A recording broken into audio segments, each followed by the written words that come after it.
Barang keperluan pertahanan keamanan negara. Pertama, persenjataan, amunisi, perlengkapan militer dan kepolisian, termasuk suku cadang dan barang yang diperuntukkan bagi keperluan pertahanan dan keamanan negara. Kedua, barang dan bahan yang dipergunakan untuk menghasilkan barang yang diperuntukkan bagi keperluan pertahanan dan keamanan. Barang contoh yang tidak untuk diperdagangkan. Syarat untuk mendapatkan fasilitas pertama, semata-mata diperuntukkan bagi pengenalan hasil produksi atau produk baru. Kedua, pengimporannya hanya 3 barang untuk satu jenis mark model type. Ketiga, bukan sebagai barang yang tujuannya untuk diolah lebih lanjut kecuali untuk penelitian dan pengembangan kualitas. Keempat, tidak untuk dipindah tangankan, dijual, atau dikonsumsi di dalam negeri. Dan kelima, bukan merupakan kendaraan bermotor atau alat berat dalam kondisi apapun. Peti atau kemasan lain yang berisi jenazah atau abu jenazah. Syarat objek pembebasan yaitu pertama, peti atau kemasan lain tersebut hanya memiliki nilai guna yang dipergunakan untuk menyimpan atau mengangkut jenazah atau abu jenazah. Kedua, bentuk dan ruang peti atau kemasan lain harus memenuhi kewajaran untuk diisi satu jenazah atau satu jenazah yang telah diprabukan. Lalu terdapat mekanisme pembebasan yaitu persyaratan pembebasan terhadap dokumen permohonan antara lain pertama, untuk peti atau kemasan lain yang berisi jenazah, surat keterangan kematian dari dokter di negara tempat jenazah berasal. Kedua, untuk peti atau kemasan lain berisi abu jenazah, surat keterangan dari Balai Perabuan Jenazah di negara tempat jenazah diperabukan. Impor barang pindahan terdapat subjek pembebasan yaitu PNS, anggota TNI, atau Polri, pelajar atau mahasiswa, tenaga kerja Indonesia, warga negara Indonesia yang karena pekerjaannya pindah, dan warga negara asing yang karena pekerjaan pindah ke Indonesia setelah mendapatkan izin menetap dan izin kerja sementara. Dalam mekanisme pembebasan terdapat beberapa persyaratan yang harus dipenuhi. Pertama, pada manifest, kolom consigne barang pindahan harus terdaftar atas nama pemilik yang bersangkutan. Kedua, barang pindahan harus tiba bersama pemilik atau paling lama 3 bulan setelah atau sebelum pemilik tiba di Indonesia. Ketiga, melampirkan dokumen pelengkap impor, berupa 1, daftar rincian jumlah, jenis, dan perkiraan nilai pabean atas barang yang dimintakan pembebasan. 2, bea masuk yang telah ditanda sahkan. 3, surat keterangan atau dokumen terkait. 4, fotokopi paspor. 5, dokumen persyaratan pembebasan BM. Barang penumpang dan awak sarana pengangkut kategori barang impor bawaan penumpang atau ASP terdiri atas personal use dan non-personal use. Pemberitahuan menggunakan Customs Declaration digunakan sebagai pemberitahuan pabean atas impor. 1, barang personal use yang tiba bersama ASP. 2, barang impor personal use yang tiba sebelum atau sesudah kedatangan ASP dan terdaftar sebagai barang lost and found. 3, barang impor personal use yang tiba sebelum atau sesudah kedatangan ASP terdaftar di dalam manifest kargo sarana pengangkut. 4, barang impor yang termasuk kategori non-personal use. Barang pelintas batas.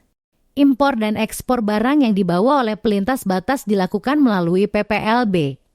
Untuk mendapatkan fasilitas pembebasan bea masuk, setiap pelintas batas yang membawa barang impor wajib memiliki kartu identitas lintas batas dalam kurung KILB.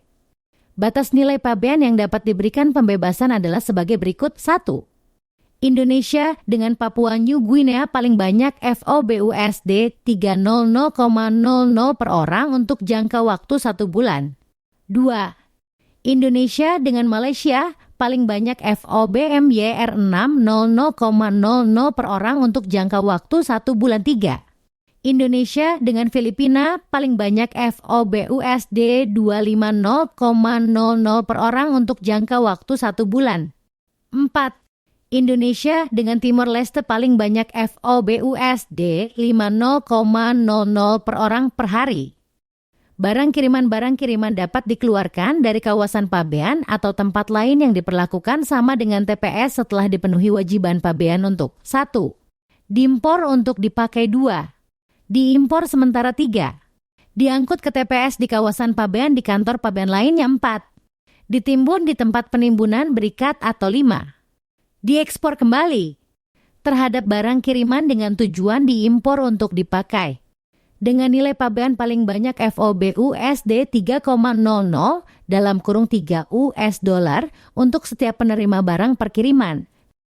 Obat-obatan yang diimpor menggunakan anggaran pemerintah, yaitu pembebasan bea masuk terhadap obat-obatan diberikan terhadap impor yang dilaksanakan oleh Departemen Lembaga Pemerintah Non-Departemen yang terkait dengan penanganan program kesehatan, dinas yang menangani bidang kesehatan, rumah sakit, dan pihak ketiga berdasarkan perjanjian kontrak kerja antara Departemen Lembaga Pemerintah Non-Departemen Dinas dengan pihak ketiga. Permohonan pembebasan bea masuk harus dilampiri dengan 1.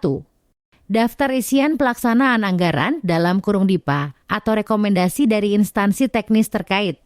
2. Perjanjian atau kontrak kerja dengan pihak ketiga yang ditunjuk sebagai pelaksana impor. 3. Rincian jumlah, jenis perkiraan nilai pabean obat yang akan diimpor serta pelabuhan tempat pembongkarannya. Barang reimpor objek untuk objek yaitu pertama, fotokopi pemberitahuan ekspor barang PEB, persetujuan ekspor, dan laporan hasil pemerikasaan atau laporan surveyor, atau bukti ekspor bagi yang tidak wajib PEB. Kedua, invoice, bill of lading atau airway bill. Dan ketiga, surat keterangan dari pihak terkait di luar negeri atau surat keterangan hasil pengujian untuk barang yang diimpor kembali sebagaimana kategori dimaksud. Mekanisme yaitu pembebasan bea masuk diberikan atas impor kembali barang yang sebelumnya telah diekspor dalam hal 1. Dalam kualitas yang sama 2. Untuk keperluan perbaikan 3. Untuk keperluan pengerjaan dan 4. Untuk keperluan pengujian. Barang terapi manusia, pengelompokan darah, dan penjenisan jaringan.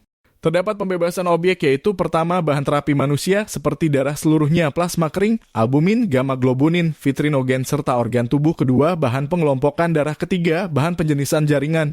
Mekanisme pembebasan.